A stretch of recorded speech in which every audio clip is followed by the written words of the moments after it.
আল্লাহ রাব্বুল আলামিন বলেন ওয়াকাদা আবশ্যক করে দিয়েছেন আল্লাহ তা'বুদু ইবাদত করবে না ইল্লা ইয়াহু একমাত্র আল্লাহ ছাড়া। দেখেন কোন জায়গায় খেদমতটা রাখছে আল্লাহ।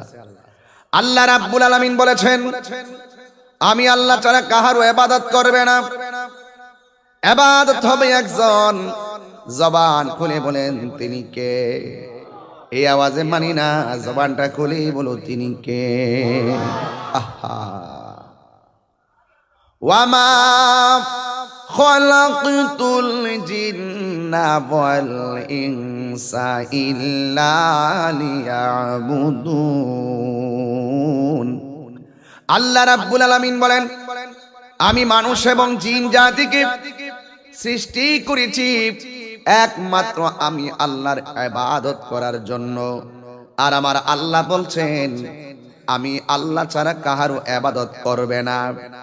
নামাজ পড়বেন আল্লাহর সন্তুষ্টির জন্য, রোজা রাখবেন আল্লাহর সন্তুষ্টির জন্য, হজ করবেন আল্লাহর সন্তুষ্টির জন্য, যাকাত দিবেন আল্লাহর সন্তুষ্টির জন্য।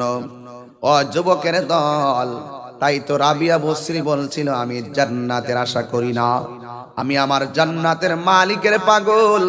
মালিক যদি আমার প্রতি রাজি হইয়া যায় জান্নাত চাওয়া লাগবে না, জান্নাত আমাকে নেওয়ার জন্য পাগল হয়ে যাবে। তার মানে বোঝা গেল একজনকে সন্তুষ্টি করার জন্য ইবাদত করা লাগবে, তিনি হলো তোমার আমার মাওলা। এই জন্য যুবকের দল আল্লাহ বলছেন আমি আল্লাহ ছাড়া কাহারও ইবাদত করা যাবে না। এই জন্য আমার নবী আপনার নবী বলেছেন আফদালুল ইবাদাতিস সালাত, সর্বোত্তম ইবাদত হলো নামাজ। কথা কোন ঠিক কিনা? সর্বোত্তম ইবাদত হলো নামাজ। আমার নবী বলে এই নামাজ, এই সালাত এমন একটা বন্দেগী যেই সালাতের মধ্যে আল্লাহর সঙ্গে দেখা করার সুযোগ আছে। জোরে কোন আছে না নাই? যেই সালাতের মধ্যে আমার আল্লাহর সঙ্গে কথা বলার সুযোগ আছে না নাই? এখন আমার রিওয়ায়েতে এসেছে তুমি এমন ভাবে নামাজ পড়ো যেন তুমি আমার আল্লাহকে দেখতেছো। আল্লাহকে যদি দেখতে না পারো তাইলে এই কথা বিশ্বাস রাখবা আল্লাহ তোমারে দেখতেছে। তার মানে প্রমাণ হয়ে গেল নামাজের ভিতরে আল্লাহর সঙ্গে দেখা দেখির খেলা আছে না নাই? এখন আপনি দেখেন না কেন? আমরা না দেখলো বিশ্বাস করি আমার আল্লাহ আমাদেরকে দেখতেছে। কিন্তু যুবক ভাইয়ের আমার, এই চোখটা ইমামে আজম আবু হানিফার মতন চোখটা বানাইয়া ফেলাও, ইমামে মালিক রাদিয়াল্লাহু তাআলা রাহমাতুল্লাহ আলাইহির মতো চোখটা বানাও, জালালউদ্দিন সুয়ুতির মতো চোখটা বানাও, দেখবা ওই আমার আল্লাহ পাকের কুদরত তোমার সামনে ঝলক মেরে উঠেছে। চিৎকার মেরে কি আল্লাহু আকবার বলা যাবে না? এর বলছি একটু একটু কমাই দিয়া ভলিউমটা তুলে দাও, পাবলিকের আওয়াজ সাথে মাউথ স্পিকার আসতে হবে। এই জন্য আমার যুবক ভাইরা, আমার মুরব্বী বাবারা, এরা কি কমা হেতে বাড়া? ইকোটা কইছি কমাইতে হেতে আরো বাড়াইবে। আমার যুবক ভাইরা, আমার মুরব্বী বাবারা, তাইলে আপনারা একটু আওয়াজ করবেন ইবাদত পাওয়ার মালিককে। নামাজের ভিতরে আল্লাহকে দেখার সুযোগ আছে না নাই? এরপর আমার আল্লাহ পাকের হাবিব বলেন সালাত এমন একটা বন্দেগী যেই সালাতের মধ্যে আমার আল্লাহর সঙ্গে কথা বলার সুযোগ আছে। ও হুজুর, আমরা তো আল্লাহু আকবার বলে দাঁড়িয়ে যাই, আবার আল্লাহর সঙ্গে কথা বলবো কিভাবে? এ আমার আনিখার গৌসিয়া নূরিয়ার মা, যারা এসেছো নামাজ পড়বা, একটা রুকু তো কম দাও না, একটা তাসবিহ তো কম পড়ো না, এত কষ্ট করে নামাজ পড়বা, তোমার নামাজের ভিতরে হুজুরি কলবটা থাকে না কেন গো মা? তুমি থাকবা নামাজের মুসল্লায়, কিন্তু তোমার চোখ কোথায় যায়? তোমার মন কোথায় যায়? আমার নবী তো বলছেন নামাজের ভিতরে আমার আল্লাহর সঙ্গে কথা বলা যায়। এখন প্রশ্ন হলো হুজুর, আল্লাহর সঙ্গে কথা বলা যায় কিভাবে? বুঝলাম না। তাইলে একটু বুঝে যান, আল্লাহর হাবিবের নূরানি জবান মুবারকে বুঝে যান। আল্লাহর হাবিব বলেন তোমরা নামাজের ভিতরে কোরআন তেলাওয়াত করো। এই কোরআন তেলাওয়াতটা লৌহে মাহফুজের কোরআন তেলাওয়াত। আজকে আমার কাছে বড় ভালো লেগেছে, এই মাদ্রাসার হাফিজিয়া মাদ্রাসার পোলাপানগুলোর আমি পুরস্কার দিয়েছি, এই মাদ্রাসার তলাবুল ইলমদেরকে পুরস্কার দিয়েছি।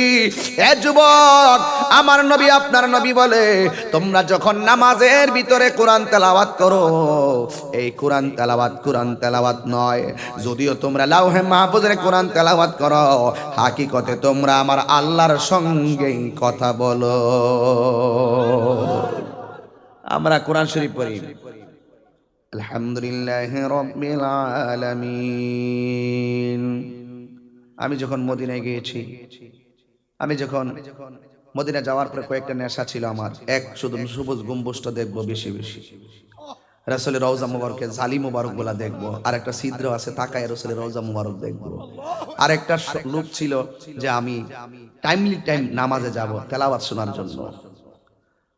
আলহামদুলিল্লাহি রাব্বিল আলামিন আর রহমানির রহিম মালিকি ইয়াউমিদ্দিন ইয়াকা না'বুদু ওয়া ইয়াকা নাস্তাঈন ইহদিনাস সিরাতাল মুস্তাকিম সিরাতাল লাযীনা আন'আমতা আলাইহিম গায়রিল মাগদুবি আলাইহিম ওয়ালাদ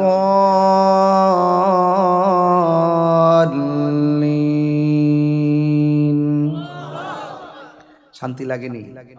কতক্ষণ শান্তি লাগেনি? আর প্রত্যেক দিন একটা অপেক্ষা ছিলাম সুদাইস কোন সময় আসবে। অনেকে বলে ফজর নামাজ আসবে, আমরা দৌড়াই গেছি, এত পাগলা টান দেয়। আলহামদুলিল্লাহি রাব্বিল আলামিন আর রহমানির রহিম মালিকি ইয়াউমিদ্দিন ইয়াকা না'বুদু ওয়া ইয়াকা নাস্তাঈন ইহদিনাস সিরাতাল মুস্তাকিম সিরাতাল লাযীনা আন'আমতা আলাইহিম গায়রিল মাগদুবি আলাইহিম ওয়ালাদ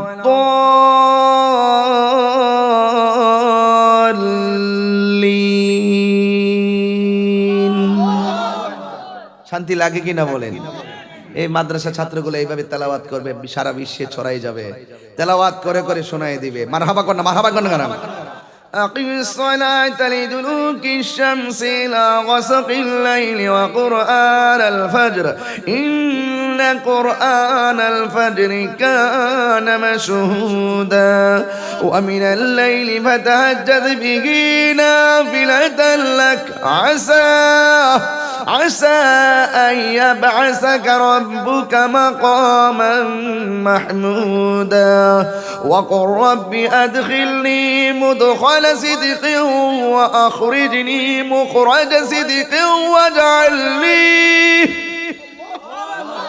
واجعل لي من لدنك سلطانا نصيرا وقل جاء الحق وزهق الباطل إن الباطل كان زهوقا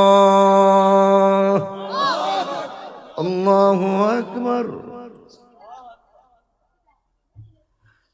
سمع الله لمن حمده ربنا لك الحمد একদম এত শান্তি লাগে আর মনে মনে কি আরো তেলাওয়াত বাড়াইতে মন চাই। মারহাবা কোন না, এই কোরআনটাই তো আমার নবীর উপরে নাজিল হয়েছে। কথা বলেন ঠিক কি না বলেন? এই কোরআনের মধ্যে আল্লাহ বলছে ওয়া কাদা রাব্বুকা আল্লা তা'বুদু, তোমাদের উপর আবশ্যক করে দেওয়া হয়েছে ইবাদত করবে না একমাত্র আমি আল্লাহ ছাড়া। জোরে কোন না মারহাবা। ইবাদত হবে কার? আরো জবানটা ছেড়ে বলতে হবে ইবাদত হবে কার? আমি তো আগে শান গাইলে আপনারা নাচতেন, যখন টান মারতাম আপনারা পাগল হয়ে যেতেন। এখন তো আমি দেখি কোরআন শরীফ পড়লো আপনারা পাগল হয়ে যান, কারণ সুন্নিরা সব দিক দিয়ে নবীর পাগল, সব দিক দিয়ে আল্লাহর পাগল, কোরআনের পাগল, ইসলামের পাগল, এদের মধ্যেই পরিপূর্ণ অনুসরণ অনুকরণ মহব্বত নিহিত। কথা বলেন ঠিক কিনা বলেন? হাত তুলে বলেন ঠিক কিনা বলো। পরিষ্কার পরিষ্কার। আল্লাহু আকবার, ইয়া রাসূলুল্লাহ জিন্দাবাদ জিন্দাবাদ, আল্লাহু আকবার। খুশি না বেজার? আমি যে তেলাওয়াত করছি খারাপ লাগছে?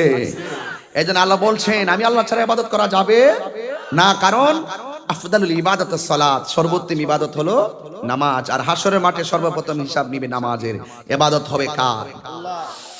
নামাজের মাধ্যমে আল্লাহর গোলামি হয়, রোজার মাধ্যমে আল্লাহর গোলামি হয়, যাকাতের মাধ্যমে আল্লাহর গোলামি হয়।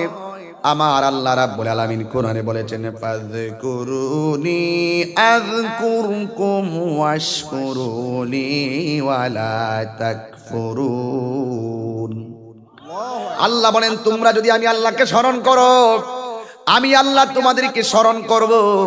আল্লাহরে বলে, আল্লাহ আমরা তো তোমাকে স্মরণ করি নামাজের মাধ্যমে, আমরা তো আপনাকে স্মরণ করি সওমের মাধ্যমে, আমরা তো আপনাকে স্মরণ করি যাকাতের মাধ্যমে, আমরা তো আপনাকে স্মরণ করি হজের মাধ্যমে। আল্লাহ আমরা তো তোমাকে জিকিরের মাধ্যমে স্মরণ করি। তুমি আল্লাহ যে বলছো আযকুরুকুম, আমিও তোমাদেরকে স্মরণ করব।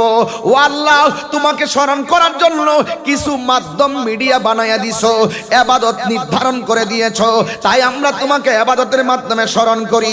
এখন তুমি যে বলছো আযকুরুকুম, আমিও তোমাদেরকে স্মরণ করব, আল্লাহ তোমার স্মরণ করার ধরনটা কি? তাফসীর খুললা দেখেন, লেখা আছে আযকুরুকুম আইবির রাহমাতি ওয়াল মাগফিরা। আল্লাহ বলে, ও আমার বান্দারা, তোরা আমাকে ইবাদতের মাধ্যমে স্মরণ করবি, আর আমি আল্লাহ রাব্বুল আলামিন তোমাদের জীবনের গুনাহগুলো ক্ষমা করার মাধ্যমে রহমত দিয়ে আমি স্মরণ করব। আল্লাহু আকবার বলেন। বুঝেননি? তাহলে ইবাদত হবে কার? তাহলে ওই ইবাদত করলে আমাদের গুনাহ মাফ হবে কি হবে না? এরপরে দেখেন, এই এত বড় ইবাদত পাওয়ারফুল, পুঙ্খানুপুঙ্খানু হিসাব নিবে যেই মনিবে হাসরের মাঠে। ইবাদতের এত গুরুত্ব, ওই গুরুত্বের পরে অন্য কোন সাবজেক্ট আল্লাহ টানে নাই, একটা সাবজেক্ট টানছে, সেটা হলো ওয়াবিল ওয়ালিদাইনি ইহসানা। জোরগান সুবহানাল্লাহ। চিন্তা করছেন ব্যাপারটা? ইবাদতের পরে মহব্বতের কোনো আয়াত সেটিং নাই। হ্যাঁ, খেদমতের একটা আয়াত সেটিং করলো। কারণটা কি? কারণ আল্লাহকে আমরা আল্লাহ বলে ডাকবো, ডাকার জন্য আল্লাহ ভুবন সাজাইছেন। এই ভুবনে মানুষ চলবে, চলার জন্য উপরে ওয়াজআলনা নাহারা মাশা, উপরে একটা কি দিছে? একটা সূর্য লাগাইছে দিনে আমাকে চলার জন্য। ওয়াজআলনা লাইলা লিবাসা, আর রাত্রে বিশ্রামের জন্য স্নিগ্ধ আলো আর তারকারাজি দিয়ে সাজাইছে। ওকে, এবং সবুজ গাছ দিয়ে আমাদেরকে কত সুন্দর সাজাইছে, পানির প্রয়োজন পানি দিছে। এই বান্দা এখানে আসবে, আসার আগে এতগুলো সাজাইয়া ডাইরেক্ট আদম নবীর মতোই তো আমরা দুনিয়াতে ঢিল মাইরা মাইরা ফালাই দিতে পারতো। কিও আদম আলাইহিস সালাম কি বাপ ছাড়া আসে নাই? মা ছাড়া কি দুনিয়াতে নামে নাই? আল্লাহ তো ইচ্ছে করলে প্রত্যেকটা মানুষকেই এভাবে পাঠাইতে পারতেন। আল্লাহ আদম আলাইহিস সালামকে দুনিয়াতে পাঠাইছেন, কিন্তু ওই দুনিয়ার ভিতরে মানুষ আসবে, বান্দা আসবে। ওই বান্দাকে পাঠাইবার জন্য যেই জায়গাটা আল্লাহ সিলেক্ট করেছেন, ওখানের মধ্যে কি করেছেন? এক ফুটা পানি ঢুকাইছেন। ওই জায়গার ভিতরেই এক পানিটার রক্তে পরিণত করেছেন, ওই জায়গার ভিতরে গোশতের টুকরা পরিণত করেছেন, ওই জায়গার ভিতরে হাড্ডির টুকরা পরিণত করেছেন, অঙ্গ প্রত্যঙ্গ সব দিয়েছেন। একটা মানুষের মতন দেহ বানাইয়া মা ওই জায়গা থেকে দুনিয়াতে পাঠাবে। আল্লাহ পাঠাইবার আগে যে এই জায়গাটার ভিতরে একটা পরিপূর্ণতা বান্দারে দিয়েছেন, শুধুমাত্র একটাই, আল্লাহর ইবাদত করার জন্য, নবীর মহব্বতের জন্য।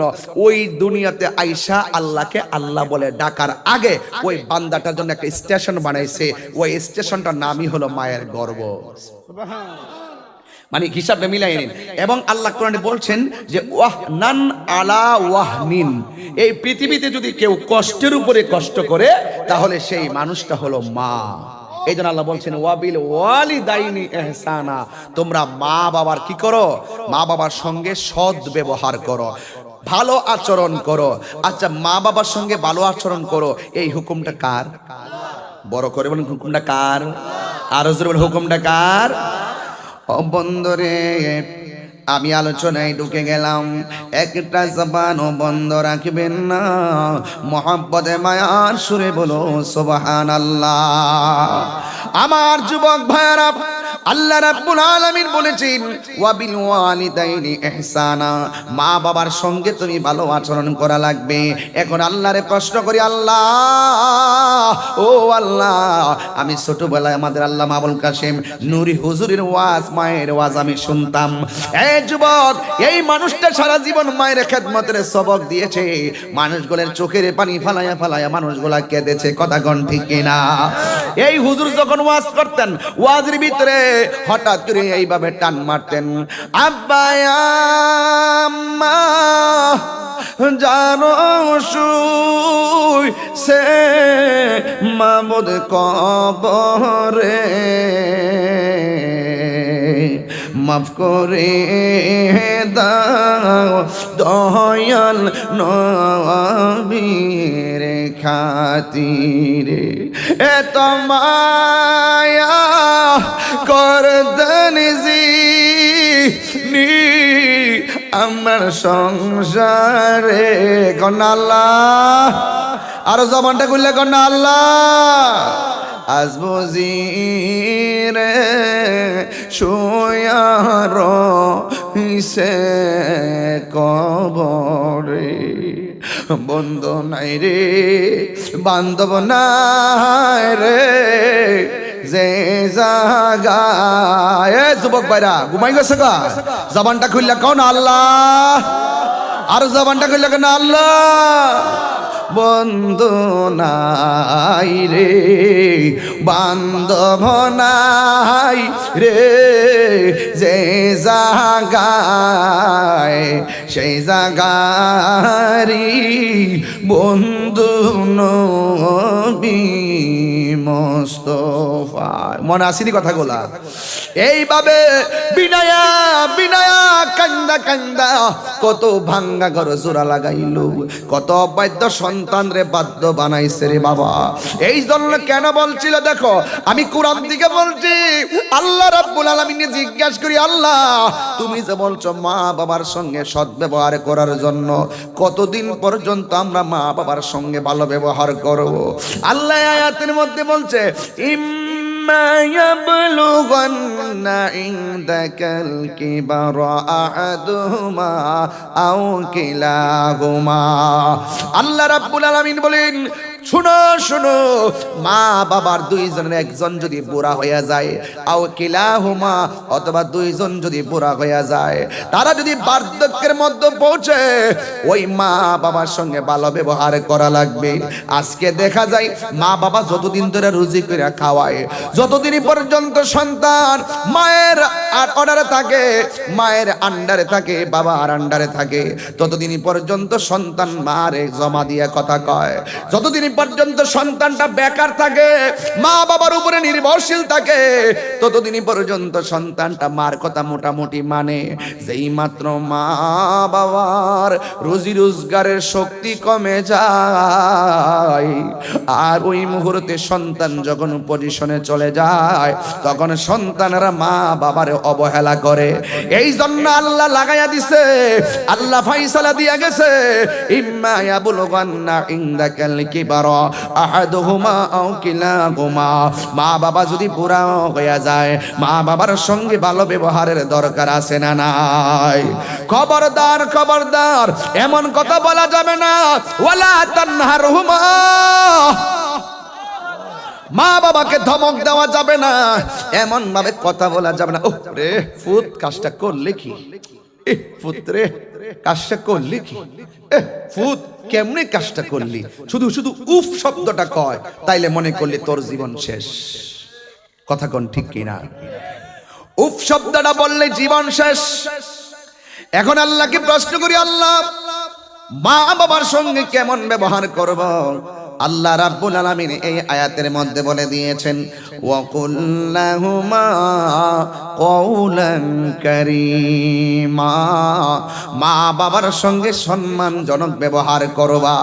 আমার রাসূল বলেছেন, মা বাবা যদি মুশরিকও হয়, মা বাবা যদি বেঈমান হয়, তারপরেও মা বাবার সঙ্গে ভালো ব্যবহার করা যাবে, বাবা ভালো ব্যবহার করতে হবে। কারণ আমার নবীর কাছে এক সাহাবী এসে প্রশ্ন করে, ইয়া রাসূলুল্লাহ, আমার কাছে সবচাইতে ভালো ব্যবহার পাওয়ার অধিকার কার? আমার নবী বলে তোমার মার। এরপরে জিজ্ঞাসা তারপরে কার? আমার নবী বলে তোমার মার। তারপরে জিজ্ঞাসা কার সাথে? কয় তোমার মায়ের সাথে। এরপরে কার সঙ্গে ভালো ব্যবহার করব? আমার নবী বলেন তোমার বাবার সঙ্গে। এরপরে কার সঙ্গে? কয় তোমার প্রতিবেশীর সঙ্গে। বড় কষ্ট লাগে, এখন প্রতিবেশী তার আপন হয়ে গেছে, মা তার শত্রু হয়ে গেছে। কথা বলেন ঠিক কিনা? খবরদার খবরদার, আমার নবী আপনার নবী রহমাতুল লিল আলামিন হায়াতুন নবী জিন্দা নবী বলেছেন, মা বাবা রাজি থাকলে আমার আল্লাহ রাজি, মা বাবা কষ্ট পেলে আমার আল্লাহ কষ্ট পায়। ও যুবক, আমি হজে গেলাম আমার আম্মারে লইয়া, আমি উমরাতে গেলাম আমার আম্মারে লইয়া, কিন্তু আমার নবী আপনার নবী বলেছেন, কেউ যদি মায়ের চেহারার দিকে একবার নেক নজরে তাকায়, আমার আল্লাহ তার আমলনামায় হজের সওয়াব দান করে দে। ওরে বাবা, মায়ের চেহারার মধ্যে সাফা নাই, মায়ের চেহারার মধ্যে মারওয়া নাই, মায়ের চেহারার মধ্যে মুজদালিফা নাই, মায়ের চেহারার মধ্যে মিনার প্রান্তর নাই, মায়ের চেহারার মধ্যে কোনো বিমান নাই, ভিসা নাই, পাসপোর্ট নাই। এমনিতেই মায়ের দিকে সুনজরে ভালোবাসার নজরে তাকাইলে আমার আল্লাহ রাব্বুল আলামিন কবুল হজের সওয়াবটাই দান করে দে। তোমরা কোনো দিন মা বাবার মনেতে কষ্ট দিও না। এ যুবক বলো না, তোমরা কোনো দিন মা বাবার মনেতে কষ্ট দিও না। ওরে মা বাবার কষ্ট দিলে আল্লাহ জি সঙ্গে না, মা বাবার কষ্ট দিলে আল্লাহ জি সঙ্গে না। তোমরা কোনো দিন মা বাবার মনেতে কষ্ট দিও না, তোমরা কোনো দিন মা বাবার মনেতে কষ্ট দিও না। একটা জবানও বন্ধ রাখবেন না, একটু পরে আস্তে আস্তে দিলটা নরম করে দিবেন। আমি তাহিরিও মায়ের ভক্ত, মা বাবা দোয়া করলে মাঝখানে পর্দা থাকে না, ডাইরেক্ট আমার আল্লাহ কবুল কইরা ফেলাই।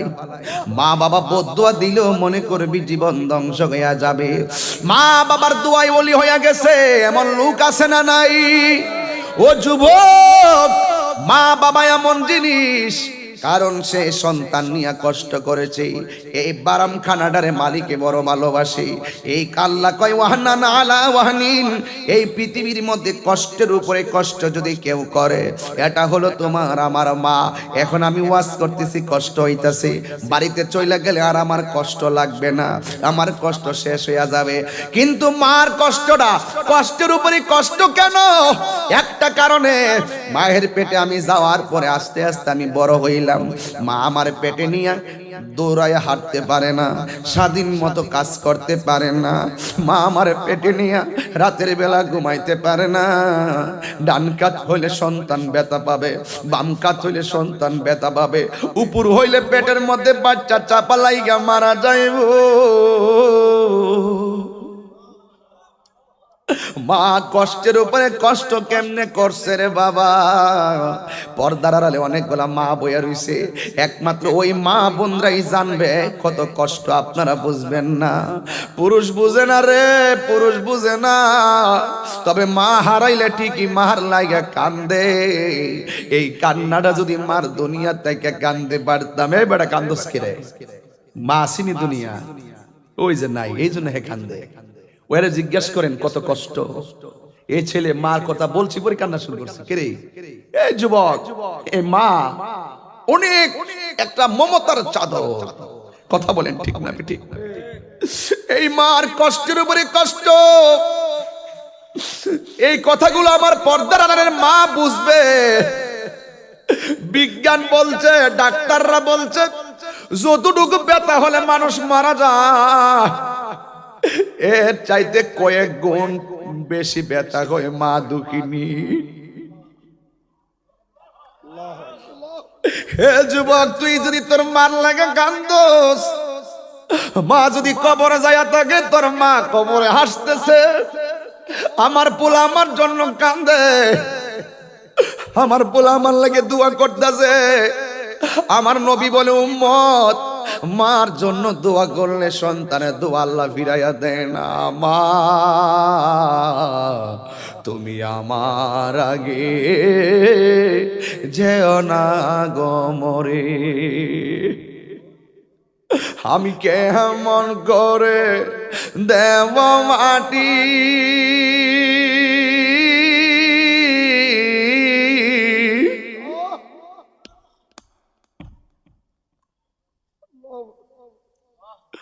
একবার ডাকে হুজুর আমি কেমনে মাটি দিব, মানে আমার আম্মার তো 3 বছর আগে আমি মাটি দিয়েছি। আমি কেমন করে দেব মাটি তোমার কবরে মা তুমি আমার আগে যেও না গো মরে। বিদেশি পোলাপানরা বাহির থেকে আমার কে হুজুর আপনি হুজুর মার ওয়াজ করেন, আমরা কাজ করে রাতের বাইতে এই ওয়াজটি শুনে শুনে কাইন্দা বুক বাসাই। মা তুমি আমার আগে যেও না গো মরে। মাগো তোমার মতো লয় না কেও আমায় কোলে টানি, আঁচল দিয়ে মোচে নাকি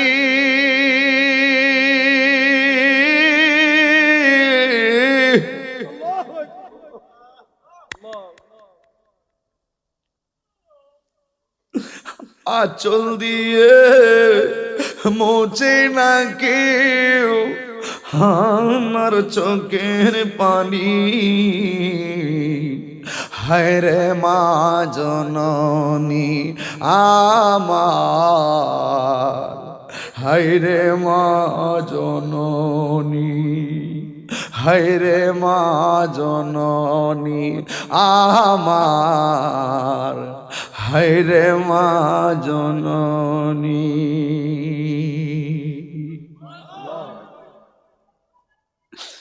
আরে আমার কি বিষয়টা দিলেন, এটা তো আমার কলিজাটা ফাইটা যায় যুবক। আগে যেমন বুঝতাম মায়ের কদর, সন্তানের বাপ হওয়ার পরে এখন আরো বেশি বুঝি। আমার সন্তান যখন আমার বাবা কইয়া বাড়িতে গেলে আইসা জড়াইয়া ধরে, তখন আমার সন্তানের জন্য যে মায়া, আমার মাও তো আমার জন্য ঠিক কি মায়া, কথা কোন ঠিক কিনা? আল্লাহ বলছেন ওয়াহানান আলা ওয়াহানিন, কষ্টের পরে কষ্ট মা দুঃখিনী স্বীকার করে পেটে বাচ্চা নিয়া মা একটু ঘুমাইছে, পেটের মধ্যে লাথি মাইরা মার ঘুম হারাম কইরা বলাইছি। মা ঠাস কইরা এই ঠাস কইরা ঘুম থেকে বইয়া গেছে।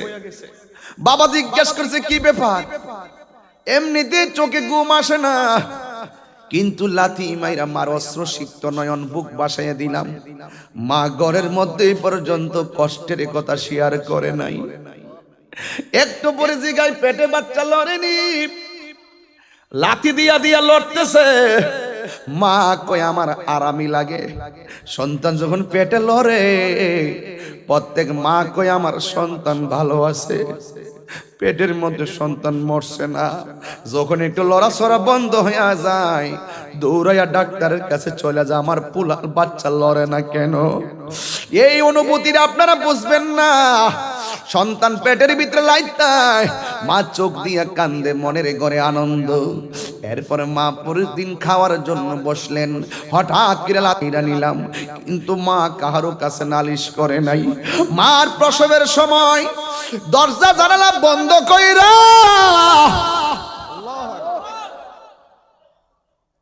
দরজা জানালা বন্ধ কইরা দাইমারা ঘরের মধ্যে আইছে। দাই মারা কয় কান্দিস না, ঘন্টার পর ঘন্টা মা জীবন যুদ্ধ খেলা করে সন্তান দেখার জন্য, ঘন্টার পর ঘন্টা মা জীবন যুদ্ধের ময়দানে, যেন মনে হয় মা দুনিয়া থেকে বিদায় হইয়া যাইব। এক এক সময় পেট থেকে বের হওয়ার সময় লাথি মারি, মা ডাক দিয়া কয় সকিনা গো, আগে যদি জানতাম পেটে বাচ্চা নেওয়া এত কষ্ট, কোনোদিন বাচ্চা নিতাম না। ডাক্তার বিজ্ঞানরা বলে ওই সময় যেই ব্যথাটা হয়, এর ব্যথার 3 ভাগের 1 ভাগ হলেই মানুষ মারা যায়। মা নিশ্চিত মৃত্যু জানার পরও সন্তান পেটে নেই, ওই সন্তানটা ভূমিষ্ঠ হয়, হতে হতে যাইয়া মারে আমরা বেহুশ কইরা বলাইছি। সন্তানরে পেট থেকে বের হওয়ার পর রক্ত মাখা সন্তান পরিষ্কার কইরা বিছানার মধ্যে শুয়া, আর এই দিক দিয়া মা আর হুশ হয় না। হঠাৎ করে তাই মারা কয় কি ব্যাপার, কথা কয় না কা? এমন খবর শোনা যায় ওই সন্তান ভূমিষ্ঠ হওয়ার পরে মা ব্যথার যন্ত্রণায়, সন্তানের ব্যথার যন্ত্রণায় মা মারা যায়, এমন ইতিহাস আছে না নাই? এই জন্য মায়ের কতটা কথার একটা হাদিস কইলে বুঝবেন। আমরা পুরস্কার দিতে জানি না, আল্লাহ ঠিকই পুরস্কার দিবেন। আমার নবী আপনার নবী বলেন, ডেলিভারিতে যদি কোনো মা মারা যায়, আমার নবী বলেন ওই ডেলিভারিতে যদি মা মারা যায়, বাচ্চার মা যদি মারা যায়, আমার আল্লাহ ওই মাটারে শহীদের দরজা নসিব করে দেন। ও যুবক, ডেলিভারিতে মারা গেলে যদি আল্লাহ জান্নাতের দরজা খুইলা দেগো, আর যদি মাকে যদি আল্লাহ শাহাদাতের মর্যাদা দেয়, আল্লাহ ওই মাটারে বাঁচাইয়া রাখলে সন্তানের মায়ের জন্য সন্তান কি করা উচিত এটা সংক্ষেপে বোঝার দরকার রে বাবা। মরার পরে যদি আল্লাহ এত পুরস্কার দেয়, সন্তানের তো দরকার। আমার আম্মা জীবন যুদ্ধে নিজের মাথার গাম্বায়া বালাইয়া, রক্ত জড়াইয়া, লাতি গুতা খাইয়া, বেহুশ হইয়া 10 মাস 10 দিন কষ্ট কইরা 3 বার আল্লাহরে ডাক দিয়া গো আল্লাহ,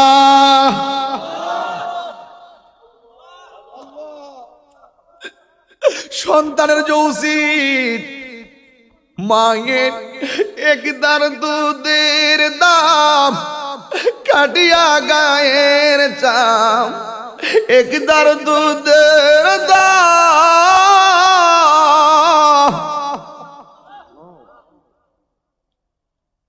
সবটি পোলাপানের চেহারা মলিন হয়ে গেছে, অসংখ্য মানুষ চোখের পানি ফেলে কান্না করছে।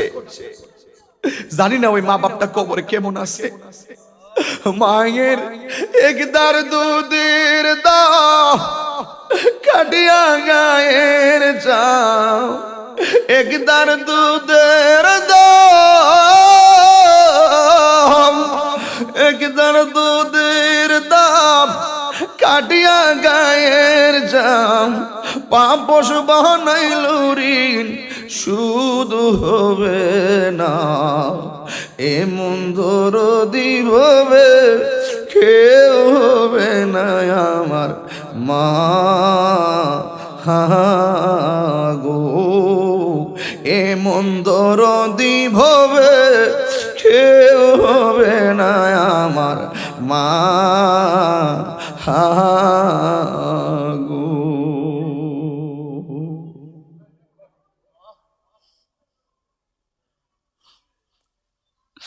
এই জন্য আমার আনিখার বন্ধুরা, হাজার হাজার মানুষ রাত্রে 2টার পরে যারা চোখের পানি ফলায় কাঁদছ, এমন অনেক ছেলে বিদেশ থাকে, দেশে মা মারা গেছে। যেমন গত পরশু দিনও গতকালও আমার গ্রামের মধ্যে আমার এক চাচা মারা গেছে, সফিল কাকা। মারা যাওয়ার পর ওনার একটা ছেলে থাকে অস্ট্রেলিয়া, ওখান থেকে সে আসতে পারে নাই। বলছে ও এলাকাবাসী, চাচা আমার আব্বার লাশটারে 3 দিন রাখেন। বাড়ি থেকে বলছে ভাতিজা রে, 3 দিন রাখলে তো অনেক মানুষ অপেক্ষা করবে, কষ্ট পাবে দূর দূরান্তের মানুষ। আমি দেখলাম জানাজার ময়দান, আমি কথা বলছি, ছেলেটা বিদেশ থেকে আমার লাইভের মধ্যে সে শুনতেছে, গ্রামের মানুষ তার বাবার লাশটার সামনে রেখে জানাজা পড়াইতেছে। ওই দিন দেখলাম তার চেহারাটা যেন বাবার জন্য পাগল হইয়া যাইতেছে, কারণ এই বাপটা তোর জন্য কি না করছে। সারাটা জীবন ফুট ফুট করে জীবনটারে শেষ কইরা ফেলাইছে। এই বাপটারে বুড়া বয়সে কষ্ট দিলে বাপ আল্লাহ সহ্য করবে না রে বাবা। এই জন্য আমার যুবক পায়ের মধ্যে হাত দিয়া বলি, ও যুবক পায়ের মধ্যে হাত দিয়া বলি, আজকে রাইতে থেকে ওয়াদা করো জীবনে কোনোদিন আমার মারে কষ্ট দিব না, বাবারে কষ্ট দিব না। কারণ আমি যেদিকে চাই আমার মাকে ছাড়া অন্য কিছু দেখি না, মায়ের মতো না। রে ছেলে যখন যাইবি দেশে, মায়ের চোখের পানি বালিশ ভিজে গো।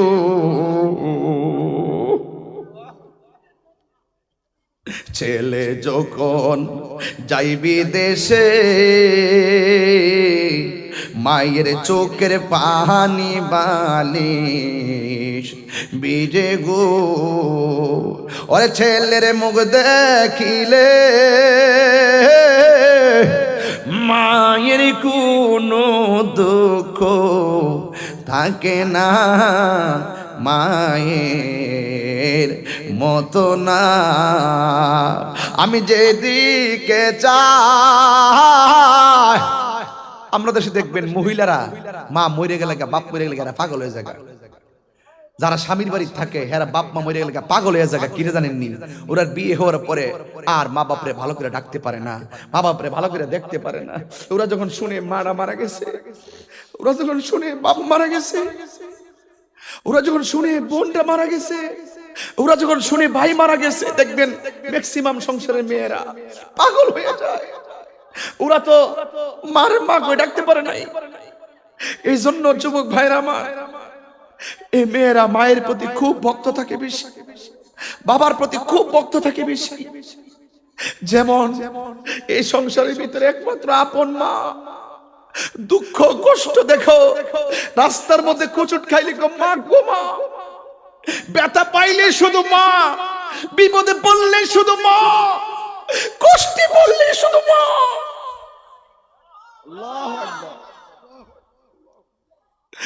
মায়ের কান্দন যাবত জীবন, 2-4 মাস বোনের কান্দন রে। ওরে গরের পরিবারের কান্দন কয়েক দিন বড় থাকে না। দুঃখের দরদি আমার জনম দুঃখী মা, গর্ভধারিণী মা, জনম দুঃখিনী মা। দুঃখের দরদি আমার জনম দুঃখী মা। ওরে কত না মারাত পোহালো বিজলে গুয়ে মতে, আমার শুকনায় রাখিয়া মায়ে তাকে বিজাতে। এই শীতটা দিয়ে অনুভব করো, এই শীতের দিন মা সন্তানকে নিয়ে ডান পাশে রাইকা ঘুমায়। ডান পাশে পেশাব করে দিলে বাম পাশে নিয়ে যায়, বাম পাশে পেশাব করলে মার বুকে নিয়ে যায়, বুকে নিলে মা দুঃখিনী সন্তান নিয়ে পয়সা যায়। এইভাবে 20টা 30টা কাপড়ে ভিজায় মা সন্তানরে শুকনায় রাখে, কিন্তু মা বিজার মধ্যে বইরা থাকে।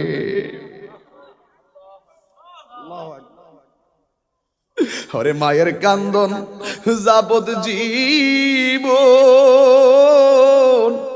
2-4 মাস বোনের কান্দন রে। ওরে গোরের পরিবারের কান্দন কয়েক দিন পর থাকে না।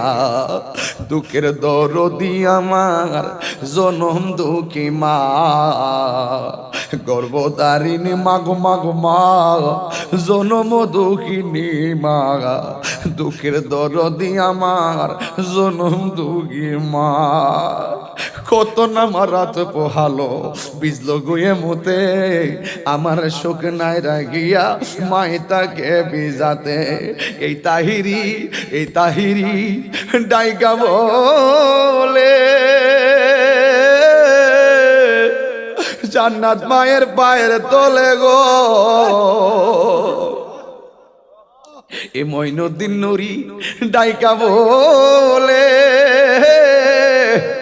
জান্নাত মায়ের পায়ের তলে গো। ওরে দেখ বুখারী হাদিস স্কুলে করছে নবী ঘোষণা, দুঃখের দরদি আমার জনম দুঃখী মা, গর্ভধারিণী মা জনম দুঃখিনী মা, দুঃখের দরদি আমার জনম দুঃখী মা। হে যুবক, ও যুবক, ও যুবক, কান্দোস কেন? যদি মা মইরা থাকে কালকে শুক্রবার যাইবি মার গুরুস্থান। যদি মা যা বাচ্চা থাকে যাইবি মার কদম তলায়, যাইয়া বলবি মা জীবনে তোমারে কত কষ্ট দিছি, আর যতদিনে বাঁচবো তোমারে দুঃখ দিব না, তোমারে কষ্ট দিব না। আব্বা গো, তুমি আমার পরীক্ষা ফি দিছো, টাকাটা কোথায় থেকে আনছো জীবনে জিগাইছি না। তুমি আমার বিদেশ পাঠাইছো, টাকাটা কেমনে ব্যবস্থা করছো আমি তোমারে জিগাইছি না। ও বাবা, খালি পকেট লইয়া খালি ব্যাগ লইয়া বাজারে গেছো, কেমনে ব্যাগটা বইরা বাজারে কইরা আনলা, একদিন না 3 বেলা খাওয়াইয়া মুখে হাসি ফুটাইলা। ও আমার বাবা, আপনি আমারে এমন ভাবে বড় করেছেন। ও আব্বা, জীবনে জিগাইলাম না আপনি কোথায় থেকে টাকা আনছেন। এইভাবে একদিন না 2 দিন না আমার শৈশব থেকে কৈশোর, কৈশোর থেকে যৌবন, যৌবন থেকে পারিবারিক জীবন, এতগুলো সময় আমার অতিক্রম হয়ে গেল। ও বাবা, জিজ্ঞাসা করলাম না তুমি কেমনে আনছো, তুমি কেমনে আনছো জিজ্ঞাসা করলাম না। এই বাপটা তোর জন্য কি না করছে। আরে গাছটা যদি বড় হয়ে যায়, এই গাছটার তোরা কাটিস না। গাছটা যদি ফল না দে তোরে ছায়া দিব। বাকি বিল্লা রে, এই গাছটা গেলে বুঝবে আমার মতো তোরও কানবি। আমার বাপ চলে গেছে আমি জানি। এ সাদের আব্বা অসুস্থ হইলে ঠাস করে ফোন দে, ভাই আমার আব্বা অসুস্থ, একটু দোয়া করেন। এই মানুষগুলা চলে গেলে, আরে গাছটা যদি বড় হয় গাছটা কাটতো না, গাছটা তোমার ফল না দিলেও ছায়া দিব। মা বাপ যদি তোরে রুজি করে না ও খাওয়াই, মা বাপরে দমক দিস না। তোরে টাকা দিয়া না খাওয়াইতে পারে, কিন্তু মা বাপ তোর লাগা দোয়া করবে 2টা হাত তুলিয়া।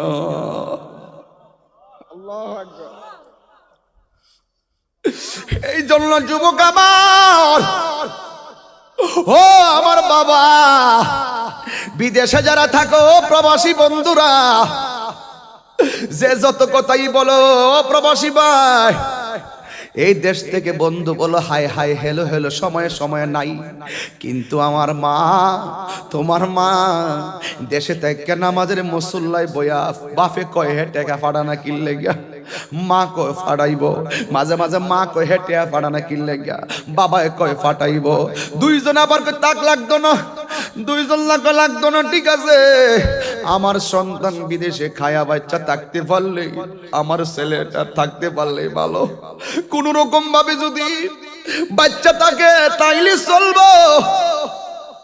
এইভাবে তোমার আব্বা আম্মা তোমার কাছ থেকে লক্ষ লক্ষ টাকা কামনা করে না, শুধুমাত্র কামনা করে আমার সন্তান যখন আমার একবার মা কইয়া ডাক দে, আমার সন্তান যখন আমার বাবা কইয়া ডাক দে, মনে হয় যেন আমি কোটি টাকার শান্তি পাই, কোটি টাকার শান্তি পাই আমি দুনিয়ায়। যেই মারে মা ডাকলেই খুশি, যেই বাবারে বালা কইরা বাবা ডাকলেই খুশি। মাঝে মাঝে দেখবা 10,000 টাকা দিলে মা নেয় না, কিন্তু 50 টাকার পান কিনা দিলে লাভ মাইরা ধরে। দেখুন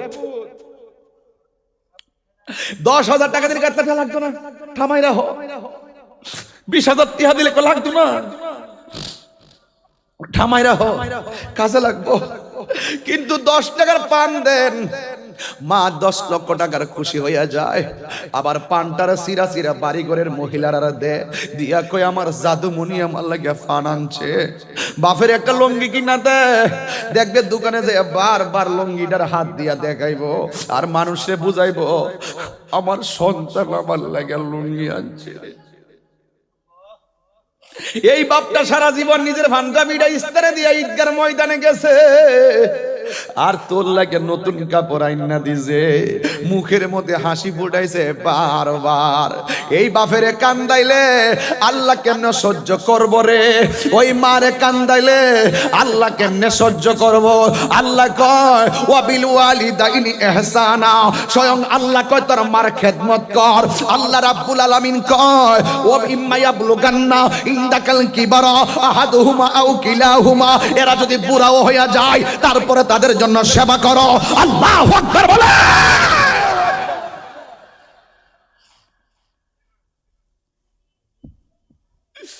কি দিয়ে আমি বুঝাইতাম যুবক, আজকে থেকে ওয়াদা করা লাগবে জীবনে কোনোদিন আমরা মা বাপরে কষ্ট দিব না। মা কেন এত দামি জানে না সকলে, বলো মা কেন এত দামি জানে না সকলে, বলো জানতো যদি পড়তো দেখে কোরআন হাদিসে খুলে। দুইটা হাত তুললে খুশি হব।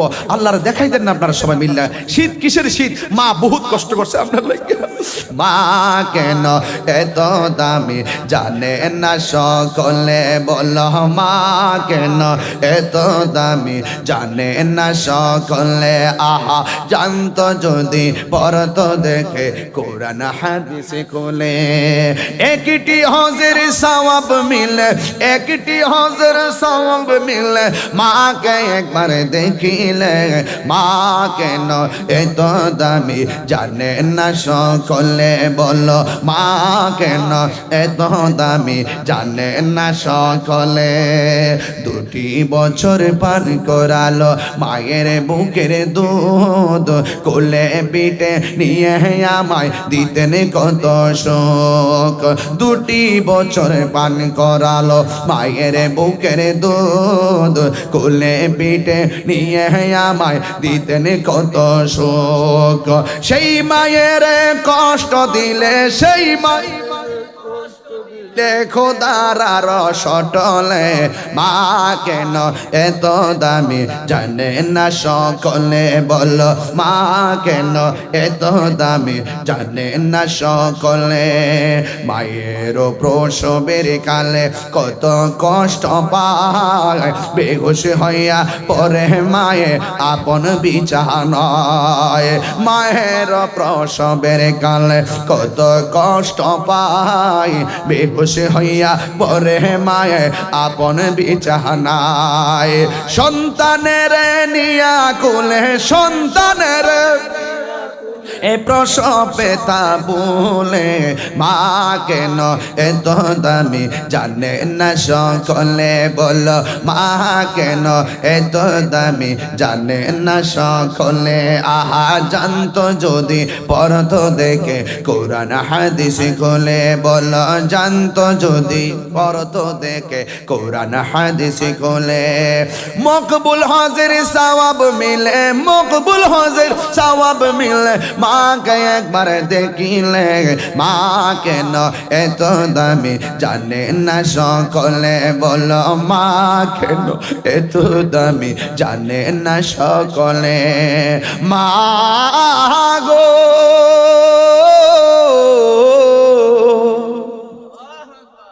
মা, মা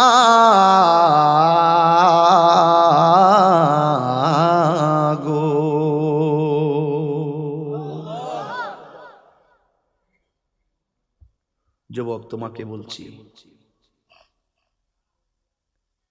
পরিবার সবার জীবনই হবে অথবা হয়েছে।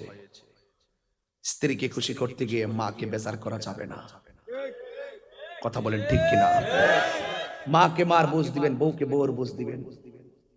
মাকে খুশি করতে গিয়ে স্ত্রীকে বেজার করা যাবে না। যেই ছেলে আদর্শ সন্তান সেই স্ত্রীকে স্ত্রী বুঝতে, মাকে মায়ের বুঝতে। কথা বলেন ঠিক না? ঠিক। আপনার বউ যদি আপনার কাছে কোনো বিচার দেয়, আপনি স্ত্রীকে বলবেন, ইউটিউবে শোনো নারী জাতিরা, মা বোনরা শোনো, আপনার স্ত্রীকে বলবেন শোনো, থাক আম্মা আব্বা মুরব্বী মানুষ কয়ালাইছে এক কথা বাধ্য, ঠিক আছে, মার কাছে করে আম্মা কিতা করবেন, আপনি তো ফুতের বউ, মেয়ে হিসাবে মাফ করে দিন, এইভাবে বুঝ দিবেন। বুঝ না দিয়া দিলের ভিতরে মানে কুটিলতা রাইখা সংসার অশান্তি লাগায়েন না। আমি চ্যালেঞ্জ করে বইলা দিয়া যাই, যদি কোনো সংসারের বউ তার শ্বশুর শাশুড়িকে কষ্ট দেয়, কাগজে কলমে লিখে রাখো, একদিন যখন তার ছেলের বউ সংসারে আসবে তখন তার সুতা দেয়া পিটাইবে। কথা বলেন ঠিক না বেটা? বহুত মানুষের কান্না, বহুত মায়ের কান্নার আওয়াজ আমাদের কান ভারী হয়ে গেছে, যেহেতু পীর মুরিদি করি, যেহেতু কিছু মুরিদ আছে, প্রত্যেক সংসারের ভিতরে বিচার আসে আমাদের কাছে। সাবধান করে দিয়ে গেলাম, আজকে থেকে ওয়াদা, আমরা মা বাবাকে কখনো চোখের পানি ফেলে কান্না করাবো না। বউ কোনদিন মাত্র নারো নয় বউ আফন, ওরে আবুল মন, বউ কোনদিন মাত্র না রে নয় বউ আফন, বউ তোরে ভালোবাসিব লাল শাড়ি কিন্না দিবি যতক্ষণ, বউ কোনদিন মাত্র নারো নয় বউ। আপনার মা কাছে লাল শাড়ি কামতো না, মাকে বউ তোমরা কিনো, আমার লাগতো না, বউরে কিনা দাও। কথা কোন ঠিক কিনা? ফুয়ার যদি কোনো জায়গায় আফদ বিপদ হই, বউয়ের আগে মা জানেন কথা মিশা নয়। এই জুড়ে তিনবার কর ঠিক না বেঠে, ঠিক না বেঠে, ঠিক না বেঠে, কথা কি মিশা কথা কইছি? ফুয়ার যদি কোনো জায়গায় আফদ বিপদ হই, বউয়ের আগে মা জানেন কথা মিশা নয়। বউ তোর জানতেন, বউ তোর জানতেন, মা হইল অমূল্য ধন, বউ কোনদিন মাত্র নারো নয় বউ আফন, ও আবলুসন, বউ কোনদিন মাত্র নারো নয় বউ আফন, বউ তরে ভালোবাসিব গলার চেন কিন্না দিবি যতক্ষণ, বউ কোনদিন মাত্র নারো নয় বউ আফন, ঠিক কিনা? আজকে থেকে ওয়াদা, আমরা কখনো মা বাবাকে কষ্ট দিব। আমার কথায় কি আপনারা বেজার হইছেন, রাগ করছেন? ভাইরা আমার, অনুরোধ করে বলবো, আজকে যুবক ভাইরা যারা আছো, তোমরা তোমাদের কিছু অভিযোগ আমার কাছে আছে, কইতাম নি? কিছু অভিযোগ যে আছে কইতাম নি?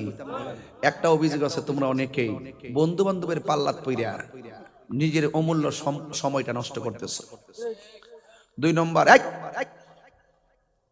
দুই নম্বর, তোমাদের মাঝে অনেকে নেশায় জড়িত হয়ে গেছে, বাবা ট্যাবলেট, ইয়াবা ট্যাবলেট, ফেন্সি গাঞ্জা, এগুলো খাওয়া যাবে? কথা বলে, এগুলো খাওয়া যাবে? তাহলে আজকে থেকে ওয়াদা, আমরা কখনো গাঞ্জা খাবো, মা বাবাকে কখনো চোখের পানি ফেলে কাঁদাবো, মা বাবার মনে কখনো দুঃখ দিব, ঠিক আছে তো ইনশাল্লাহ? এটাকে ওয়াদা, ওয়াদা তো নুরিয়া দরবারে ওয়াদা করছেন তো ইনশাল্লাহ? শুধু বলবেন বন্ধ। বাবা, জোরে কইতিব, জোরে কোন, বাবা, ইয়াবা, ফেন্সি, গাঞ্জা, সুদ, ঘুষ, চুরি, ডাকাতি, এটা কি মুখ দিয়ে বলছেন না অন্তত বলছেন? যদি আপনি মনে করেন যে আজকের মাহফিলটা আমার কিছুটা হইলো দাগ কাটছে, আমি ওই দিনে একদিক দিয়ে আসতেছি, তিনটা ছেলে বসে আছে একটা দোকানের দরজার সামনে, তখন আমি তারা জিজ্ঞেস করলাম তোমরা কি করো? মোবাইল টিপতেছি। আমি দেখি তোমরা কি করো? পরে আমি তার কাছে গেছি, যাইয়া দেখি প্রত্যেকটা পাবজি আর ফ্রি ফায়ার খেলতেছে। মানে একদম মনোযোগ, একদম কিশোর বয়সের পোলাপান, কথা কোন ঠিক না বেঠিক? একদম কিশোর বয়সের পোলাপান গুলো ওরা খেলতেছে। পরে আমি তাদেরকে নিয়ে একটা ডকুমেন্টারি করলাম যে তোমরা কখনো এই পাবজি গেমস খেলবা না, তোমাদের সময় এখন পড়ার টেবিলে দিতে হবে। এগুলো একটা নেশা, এগুলো কি নেশা? এগুলো গুলাগুলি দেখে এবং কিভাবে বিল্ডিং থেকে লাফালাফায় পড়ে এদের মন কি হয়ে যায়? উগ্র হয়ে যায়, মাথা এলোমেলো হয়ে যায়। এগুলো একটা নেশায় তোমার শরীর তোমাকে টাকা কেড়ে নিবে। এই পাবজি ফ্রি ফায়ার তোমাকে সময় কেড়ে নিবে। ধাপে ধাপে পড়ার টেবিল থেকে তোমার মনোমানসিকতাকে কি করে দিবে? নষ্ট করে দিবে। তাহলে আজকে থেকে যুবক ভাইরা ওয়াদা, আমরা ফ্রি ফায়ার পাবজি গেমস খেলবো। কথা বলে খেলবো। তোমাদেরকে বলছে আজকে থেকে মার কদমে নিয়ে দোয়া করবে, দোয়া নিবা, দোয়া নিয়ে বের হয়ে যাবেন যে মা তোমার মনে আর কখনো কষ্ট দিবা না, তুমি আমাকে দোয়া করে দাও যেন আমি মদিনায় যেতে পারি। জোরে কান্না সুবহানাল্লাহ। এই জন্য তো আমার রাসূল এভাবে বলেছেন, বাবাকে তোমরা কাবা জানিও, মদিনা জানিও মাকে, যদি গো তারা বেঁচে থাকে। ওই আমি সেবি নাই, সেবিতে পারি নাই, সেবি ওই আমার উম্মত, সেবি আমার উম্মত, সেবি আমার এই বাবার মুখেতে মায়ের মুখেতে যে তুলে দিবে গো খানা, তাতে খুশি রব্বানা। ওই আমি দেখি নাই, দেখিতে পারি নাই, দেখি ওই আমার উম্মত, দেখিও আমার উম্মত, দেখিও আমার উম্মত। ভাইরা আমার, দুটি প্রশ্ন এসেছে, উত্তর দিয়ে ইনশাআল্লাহ আমি চলে যাব।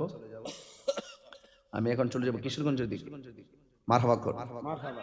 বাড়িতে যেতে পারবো না, কালকে দিনে একটি প্রোগ্রাম, রাতে দুইটা প্রোগ্রাম। আমি খুব মাথা পেন নিয়ে ওয়াজ করছি। শুনেন, দুটি প্রশ্ন আসছে আমার কাছে। একটা হলো, প্রিয় সাহাবীকে গালি দেওয়া যাবে কিনা? রাসূল বলছেন আমরা তো নবীর কথাই মানবো, নাকি কোনো মোল্লার কথা মানবো? নবীর সম্মান বাড়াইছে আল্লাহ, বিরোধিতা করে মোল্লা। কথা বলেন ঠিক না বেটি? এই কথাটা খুবই জরুরি। বর্তমান ইমান পরীক্ষার আগে ছিল শত্রু, ছিল বাহিরের লোক, এখন শত্রু হইছে ঘরের লোক। কথা কোন ঠিক না বেটি? আমরা কি মোল্লার কথা মানবো না নবীর কথা মানবো? আমার নবীজি বলছেন লা তাসুব্বু আসহাবি, তোমরা আমার সাহাবীকে গালি দিও। তাহলে যেই ব্যক্তি সাহাবীকে গালি দিবে সে আমার নবীর তরিকার অন্তর্ভুক্ত না। এবং রাসূল বলছে গালি দিও না, সে যদি গালি দেয় তাহলে রাসূলের পাকের নামের উপরে সে মিথ্যা প্রতিপন্ন করলো। মান কাযাবা আলাইয়া মুতাআম্মিদান ফালিয়াতাবাওয়া মাকআদাহু মিনান নার, যেই ব্যক্তি রাসূলের পাকের ব্যাপারে মিথ্যা বলে চালিয়ে দেয় সে যেন তার ঠিকানাটাকে জাহান্নামের মধ্যে করে লইল। তাইলে আমার রাসূল বলছেন লা তাসুব্বু আসহাবি, তোমরা আমার সাহাবীকে গালি দিও না। এরপরে রাসূল বলছেন আসহাবি কান্নুজুম, সাহাবীরা হলো আকাশের নক্ষত্র তুল্য। জোরে কন্না সুবহানাল্লাহ। আজকে গাউসে পাকের শানে মাহফিল। গাউসে পাক রাদিয়াল্লাহু তাআলা আনহু তিনি বলছেন সাহাবায়ে কেরাম যে ঘোড়ার উপরে উঠে যুদ্ধ করে সেই ঘোড়ার পায়ের নিচের ধুলার সমতুল্য আমি আব্দুল কাদের হতে পারি নাই। তো আজকে যারা সাহাবীদেরকে গালি দেয় তারা কি রাসূলের তরিকা মতো আছে? নাই। এরপরে সাহাবায়ে কেরামদের মধ্যে খোলাফায়ে রাশিদিন আছে না নাই?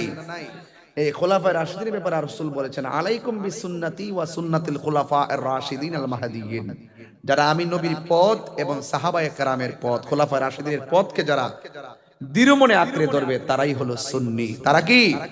সুন্নি।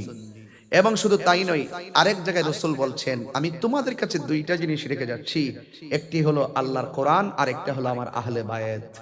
আরেকটা কি? আমার আহলে বায়াত। এই দুইটা জিনিসকে যারা আঁকড়ে ধরবে তারা কখনো পথভ্রষ্ট হবে না। তাহলে আমরা খোলাফায়ে রাশিদিনকেও মানি, অন্যান্য সাহাবায়ে কেরামদেরকেও মানি এবং আমরা আহলে বায়াতকেও মানি।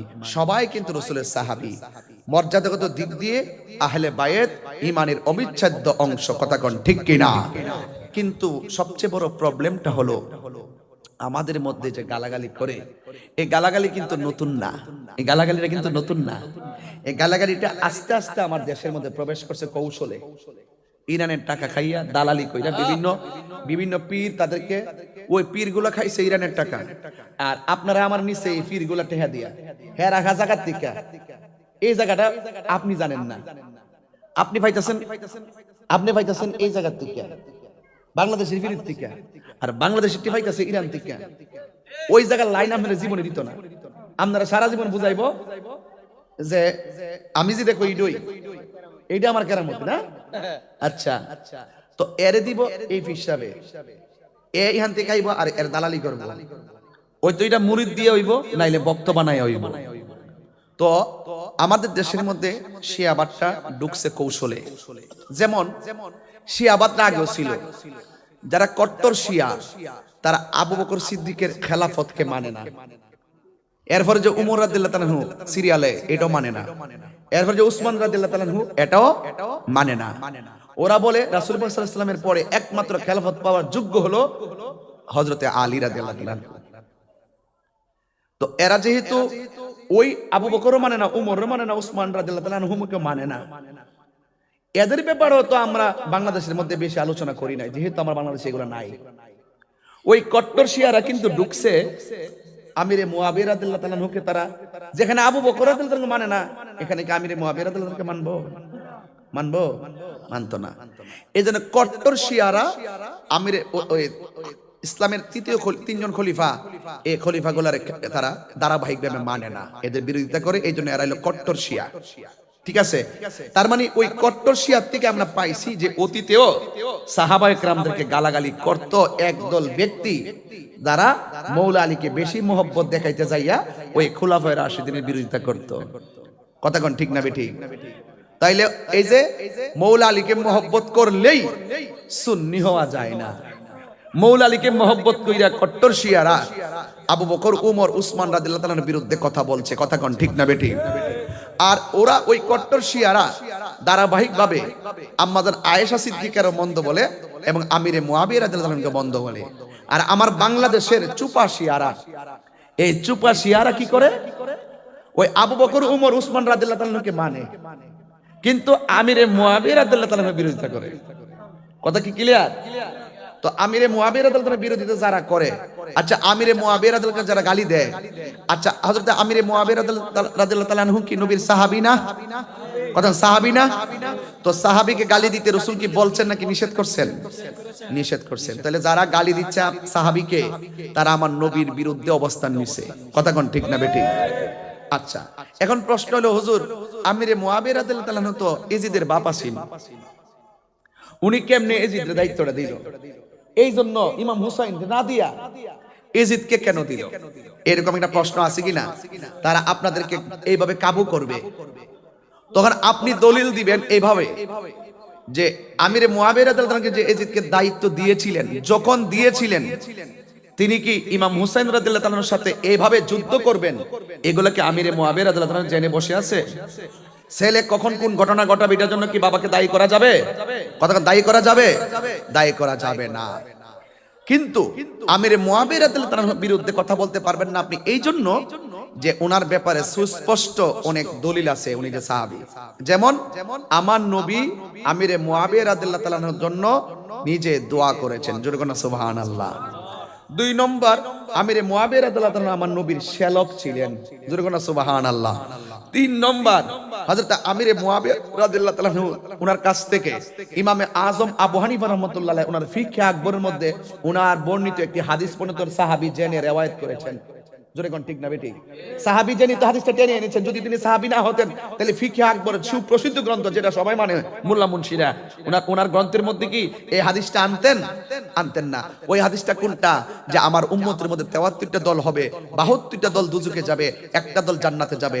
এই হাদিসটা বর্ণনা করছেন হযরত আমিরে মুয়াবিয়া, জোরে কোন সুবহানাল্লাহ। এরপরে দেখেন বুখারী শরীফের মধ্যে কিতাবুল ইলমের মধ্যে হাদিস আসছে এবং কিতাবুল মানাকিবের মধ্যে বাবু যিকরি মুয়াবিয়া রাদিয়াল্লাহু তাআলা আনহু, ওখানের মধ্যে হাদিস আসছে কয়েকটা।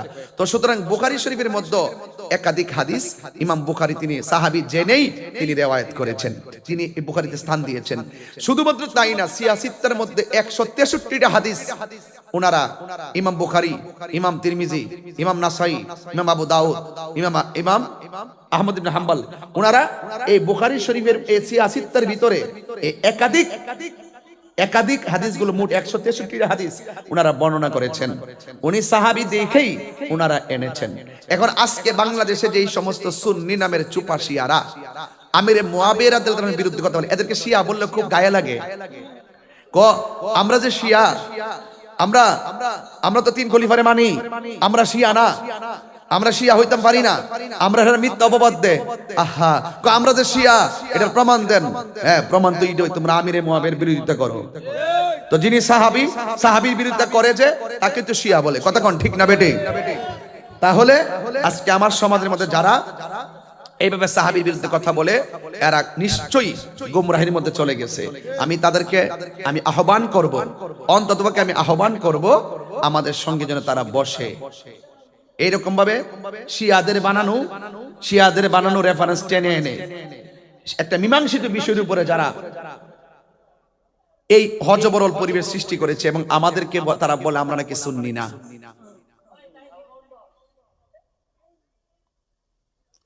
তারা বলে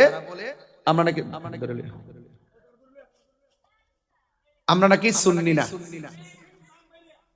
ঠিক আছে, আমরা নাকি খারিজি, এবং আলা হযরতকে বলে খারিজি। আমরা কিন্তু সেট করলাম না, আমরা তো সারা জীবনে শুনছি শিয়ারা আবু বকর রাদিয়াল্লাহু আনহুর বিরুদ্ধে কথা বলে।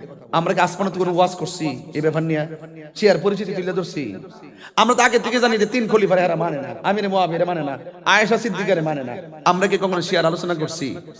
বাংলাদেশও কিছু জেনারেল হিসাব হেরা বলে ইমামতির জন্য শর্ত হইল কোরআন হাদিস জানতে হইব, কেরাত শুদ্ধ করে পড়তে হইব। ইমাম হইতে গেলে লাগে না, ইমাম মাহাদি আলাইহিস সালাম আসবে ইমাম হইয়া, উনি তো আয়েশা ঈসা নবী হবে মুক্তাদি, আর ইমাম মাহাদি হবে মসজিদের ইমাম। জোরে কোন ঠিক কিনা? আর এই ইমামে মসজিদের দ্বারে কাছে গেছে না, উনি ইমাম, উনি এমাম। এদিন কইতাম না তো, হন তো দয়ালাইতাম না কয়েকদিন পরে সার্ফ এক্সেল দিয়ে দইতাম না, মনে করো। আমরা কিন্তু 25 বছর ধরে সহ্য করছি। কয় বছর ধরে? 25 বছর ধরে সহ্য করছি। এই জন্য যে এইটা বুঝে না জেনারেল লোক, এই বাংলা শিক্ষিত বুঝে না, বাদ দে। কট্টর শিয়ারা যারা আবু বকর ওমর উসমান রাদিয়াল্লাহু তাআলা আনহুমের বিরুদ্ধে কথা বলে, হেরার বিরুদ্ধে তো আমরা ওয়াজ করি না। হেরা কইছে বাদ দে, বাংলাদেশে তার এই সোয়া নাই, আমরা এগুলা আলোচনা করছি না।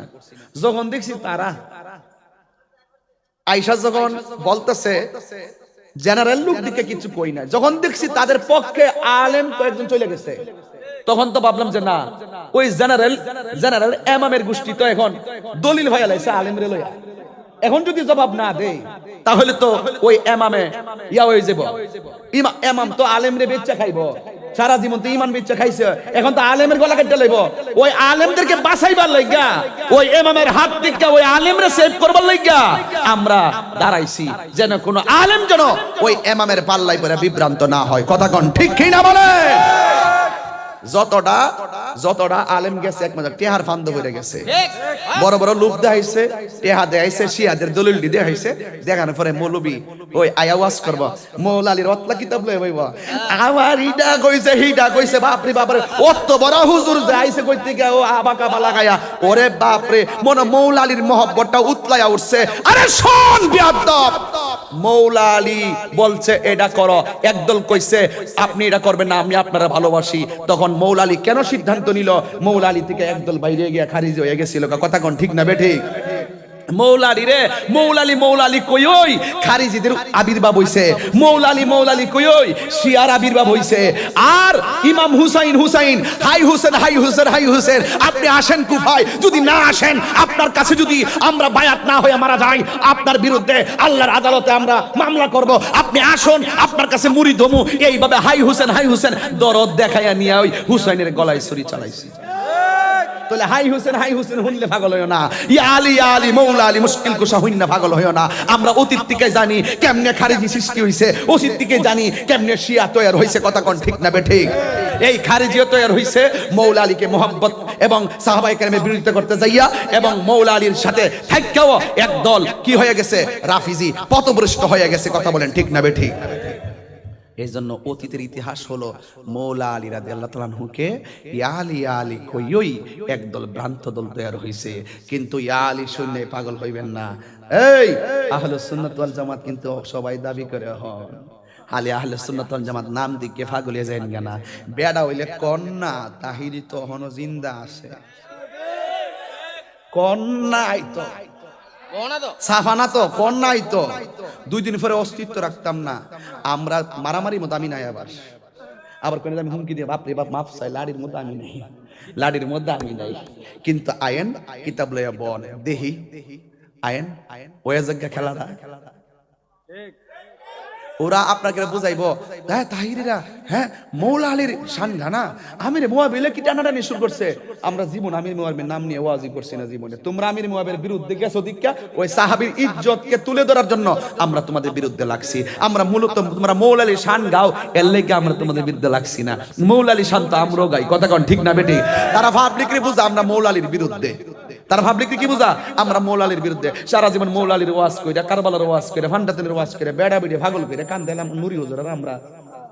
আমরা যে ওয়াজ করছি মই রোনা রে জয়নাল, তুমি জয়নাল মই রোনা, তুমি জয়নাল মারারে গেলে নবীর বংশ থাকবে না। মহরমের 10 তারিখে কি ঘটাইলেন রব্বানা, হায়রে কি গো রব্বানা, কলিজা মোর ফাটিয়া যাই গো ভুলিতে তার গোঠ। কেউ কইতাম নি সারা জীবন পাগল করছিলাম নিও, আর আজকে আমরা কামড়া বলে আহলে বাইতের বিরুদ্ধে। এই ফিতনা গুগুর দলেরা দর্শি গুমর ফাঁস কইরা দিছি, আরো ফাঁস কইরা দিমু। আমরা সালাম করছি দিক কই মানুষ বিশ্বাস করছে আপনারা বিশ্বাস, আমরা যদি সালাম না করি ওই সময় বাইন্দা লিতাম তুই চলল। বহুত দেখছি কিন্তু সোনার সান বহুত কিন্তু জানি, এখন কিন্তু ভিডিও 20-25 টাকা আছে আশিকিন জাকিরিন সব কিন্তু কইয়া দিমু। বহুত খেলছেন, বহুত খাইছেন, এবার আল্লাহর রাস্তায় ঈমান লয়ে কবরে যাইন। কথা কোন ঠিক কি না? কও আল্লাহু আকবার, আল্লাহু আকবার। পাগল হচ্ছে পাগলা রিয়া বিরুদ্ধে মাথা বলেন নিবাত যাক, নিবাত যাক। বহুত বড় টাকা কামাই গেছে, বহুত করছো নিও।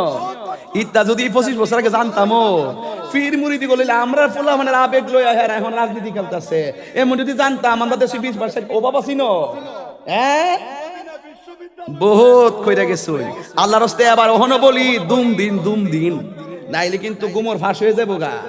বাইন্দা রাখবো কিন্তু দইরা বাইন্দা রাখবো করে ইট জুলাই দিব, ঠিক কিনা গো? ওর কিন্তু ইট জুলাই রাস্তা দাঁড়াইব,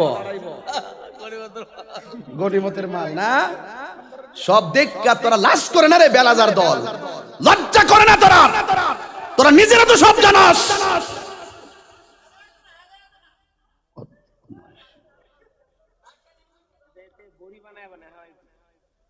আজকে থেকে এই পোলাপান একমত,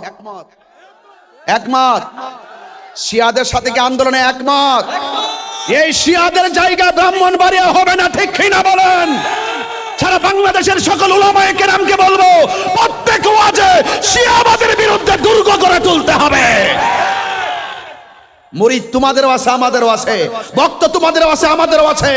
আমাদেরকে দৌড়াইবা না, মনে রাখবা আমরা যেদিন দৌড়াইব সেদিন পালাইবার জায়গা পাবা না। এটা ফাইনাল কথা। তাহিরি গায়ের জোরে কথা বলে না, চাপার জোরে কথা বলে না। পারলে তোমার বাপ লয়াও, বাপ আইনা লয়াবো, কোন জায়গায় বাবা কও। কথা বলেন ঠিক না বেটি? আবার বড় বড় আলাপ করে আহলে বাইতের ওয়াজ করে, লজ্জা করে না? বেঈমান রসুল বলছিল যে কাহারো যদি কপালে যদি কাহারো জাহান্নাম থাকে, সারা জীবন সে ভালো কাজ করবে, শেষ বয়স হইল তার কপালে যে জাহান্নাম আছে, দেখবেন পরে পাগল হয়ে মরবে। এইগুলা শুরু হয়ে গেছে এখন, এগুলা পাগল হয়ে গেছে এখন, কথা কোন ঠিক না বেঠি? গাজী আকবরের রিজভী হুজুর কইয়া গেছে, আমিরে মুয়াবিয়া সাহাবী এম এ জলিল শাহ রহমাতুল্লাহ, এম আব্দুল জলিল সাহেব নাম শুনছেন না? আল্লামা অধ্যক্ষ এম এ জলিল সাহেব রহমাতুল্লাহ কইয়া গেছে আমিরে মুয়াবিয়া রাদিয়াল্লাহু আনহু সাহাবী। এবার আবেদ শাল মাদানী তিনি বলে গেছে আমিরে মুয়াবিয়া রাদিয়াল্লাহু আনহু একজন সাহাবী। এবং আল্লামা সাইফুল্লাহ সিরাজী হুজুর বলছেন আমিরে মুয়াবিয়া একজন সাহাবী। এইভাবে যত ধরনের দরবার আছে সমস্ত শতকরা 98% আলেমরা কয় আমিরে মুয়াবিয়া রাদিয়াল্লাহু আনহু সাহাবী। আর এরা এসে এতগুলা লোকের বিরুদ্ধে আইসা অবস্থান নিয়ে কয় কি জানেননি? একমাত্র এরাই সুন্নি, আমরা নাকি সুন্নি না। এই কথাটা যে কইলো আপনি কেমনে ছাইরা দিবেন? শরীরে রক্ত মাংস আছে না? তোরা কি সুন্নি জামাত লিজ লইছ রে? এই বাতিজার কোথায় লিজ লইছ? সেতাইস না, সেতাইলে দয়ালামো, ফুরা দয়ালামো আদি অন্ত সব কইয়া দিন, যা আছে কপালে, কতই সকালে, কথা কোন ঠিক না বেঠি?